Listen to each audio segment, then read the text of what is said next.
Hi there people, welcome to another edition of Got One in the Shed. Today we're going to be restoring this old light fitting. Now this fitting, I was told, actually come off of a barge. Not quite sure about that, but it could have done. It's got something, it's made of wood, and it's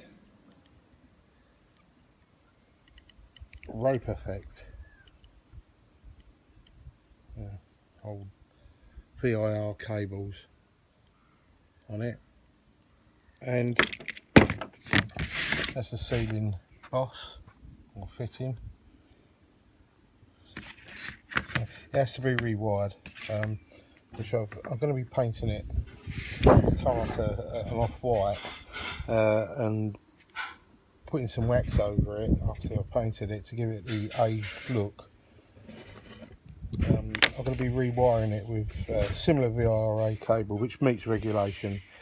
It's 3 core, this is just 2 core, so it wouldn't meet regulation, it's just 2 core. So what I've done is I've purchased some new fittings that are antique type ones. So I'll be replacing them, and I've bought these really massive bulbs which I think are going to look kind of industrial, kind of modern looking, so it'll be more contemporary. So anyway, keep with me and I'll show you later. Right, I've come up with a problem. Problem being is I'm not going to get 2 cables in there. Obviously the other cable didn't have an earth. Now I've got an extra 2 cables. I thought it was going to be a bit of a problem, but it's just going to be impossible. It's amazing because the chap that obviously made this also had that problem as well. I can tell that because what he's done is he's actually made the base, the pattress, with 2 fixing holes for fixing onto the ceiling there and there, and he's also drilled a hole. You can see that I'm outside, so the light is a bit different. He's drilled a hole there that lines up with that, but he ain't got one on the other side. So he obviously thought of that originally and thought, well, that's the way I'm going to go with it. But I think he wanted to keep that kind of swivel feature. Not that you would have swiveled it very far, but you certainly wouldn't have done it 360 degrees, but it would have been enough just to over a table or something. But it's amazing. I'm going to go and do what he originally was going to do in the first place, which is to put two holes in there and come up through the original fixing holes and put new fixing holes in the patches there and there. So it's quite amazing that, you know, 80 or 90 years ago somebody actually had the same problem as I'm having now, and we're having the same thought process, which is, I find it's fascinating. That's what I love about antiques, restoring antiques, that, you know, you're just repeating or rethinking what somebody thought of, you know, loads of years ago, and it's just, I think it's magical. Yeah. Anyway, I should be able to get through there, I think. 2 holes, yeah, I should do that. Anyway, okay, I'll bring you back when we're a little bit more further in the process.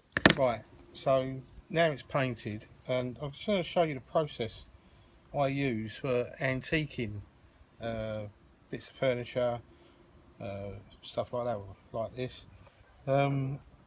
This is a linen white, which is like an off-white paint. It's a vinyl silk, which gives it a slight sheen, which in the antiquing process it makes it a lot easier to do what I'm just about to do. I don't like calling it shabby chic because that just reminds me of bored housewives painting nice bits of furniture and ruining So this is what I think is the professional way of making something look old. So I use just normal bry wax, just any colour really, but preferably sort of antique pine, and it will give you an instant antique finish. You put it on, it looks a bit drastic at the moment when you're putting it on.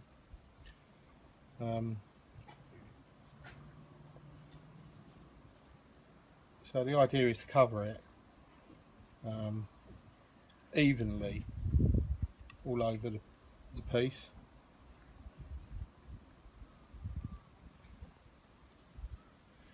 and then quite simply just wipe it off, and that gives it that antique look.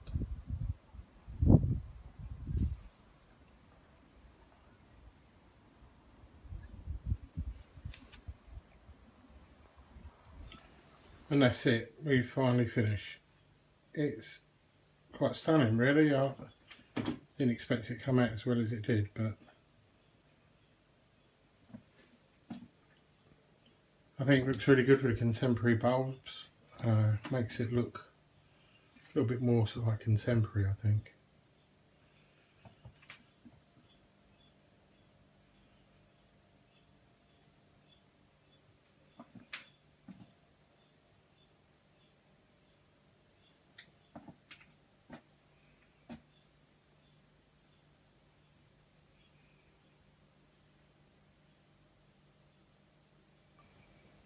That is it on a dimmer setting.